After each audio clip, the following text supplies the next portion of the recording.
मोठमोठ्याने हाका का मारतोयस मोहनला? मोहर खाली आहे. रोहन, व्हॉट्स रॉंग? हो, आय सी. तुझ्या बायकोनी नेहमीप्रमाणे कुठला तरी प्रॉब्लेम क्रिएट केलेला दिसतोय. पण त्यात काय नवीन आहे?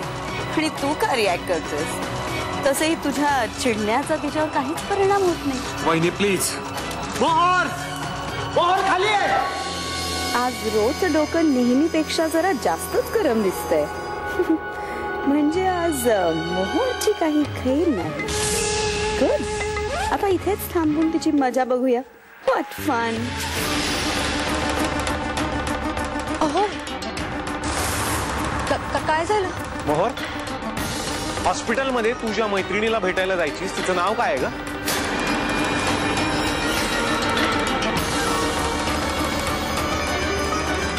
मोहर, मला उत्तर हवंय. तिचं नाव? हो, नावच विचारतोय मी. एवढा वेळ का लागतोय? एवढा जीव तोडून जिला भेटायला जायचीस तिचं नाव आठवत नाही आता तुला?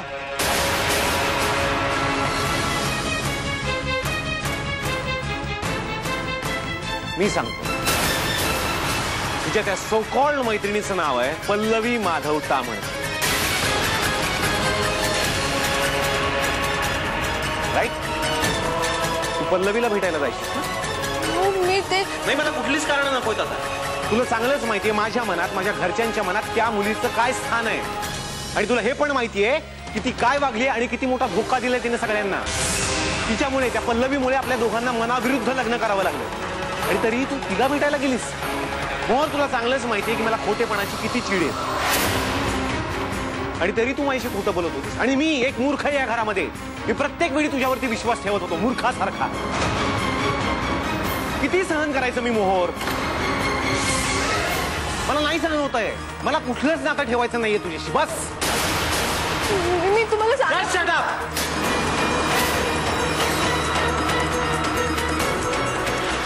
मला माफ करा. चुकले.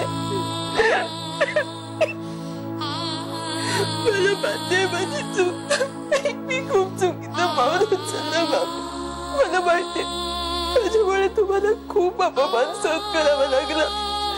खूप त्रास झाला तुम्हाला सगळ्यांना. खरं तर तुमची माफी मागायची पण माझी लायकी नाहीये. माझ्या डोक्यात काय विचार येतात त्या अपघातात मी पण का नाही मेले. अशुभ बोलायचं नाही. अगं, मुलं कितीही चुकली तरी आई वडिलांनी त्यांची चूक पोटात घालून त्यांना माफ करायचं असतं. आणि तू तर माझं रक्त आहेस बाळा. माझ्याच रक्तापासून मी असं कसं रागू ग? आणि प्रत्येकाच्या हातून चुका होत आहात.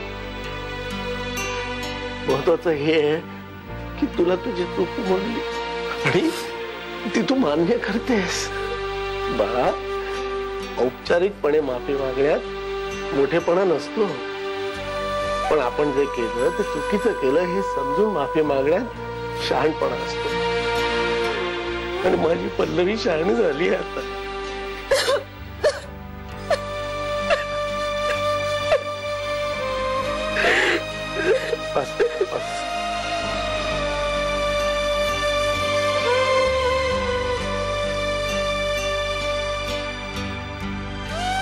पल्ले, खरं तर मी प्रसाद देऊन नुसता निघून जाणार होतो तुला न भेटताच. पण डॉक्टर आहेत ना, त्यांनी मला समजावलं आणि माझा निर्णय यांनी बदलला.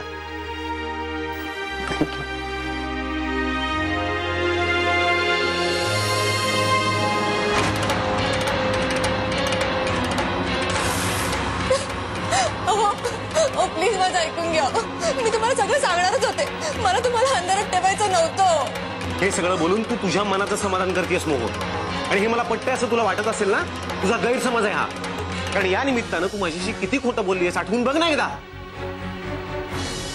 औषध आणायला जाते असं सांगून खोटं सांगून गेली. घरी यायला उशीर झाल्यावरती परत खोटी कारणं दिलीस. पल्लवीसाठी हार घाण ठेवलास तू. पण हे सगळं घडत असताना ममाच्या नजरेतून तू आणखी उतरू नयेस म्हणून प्रत्येक वेळी मी तुझी बाजू घेतली, तुला सांभाळून घेतलं. मग या सगळ्याच्या बदल्यात मला काय मिळालं? एवढी मोठी फसवणूक.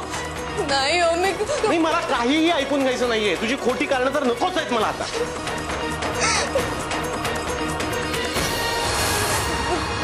बघा मला खोटं बोलायचं नव्हतं. खोटारडीच आहेस तू. यू आर अ बिग लायर.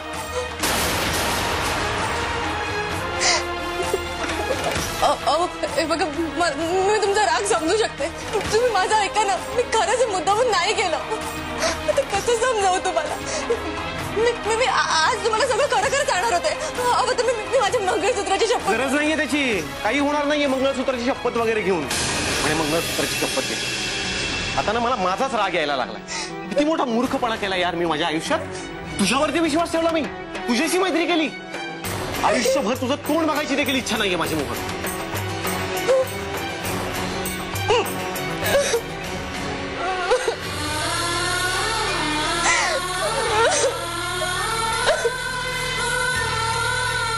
लग्नाच्या वेळी पल्लवीच्या ऐवजी मोहरला बोहल्यावर चढवण्याची कल्पना सुलेखा वहिनींची होती, तुमच्या आईची. तुमच्या लग्नाच्या वेळी पल्लवीच्या ऐवजी मोहरला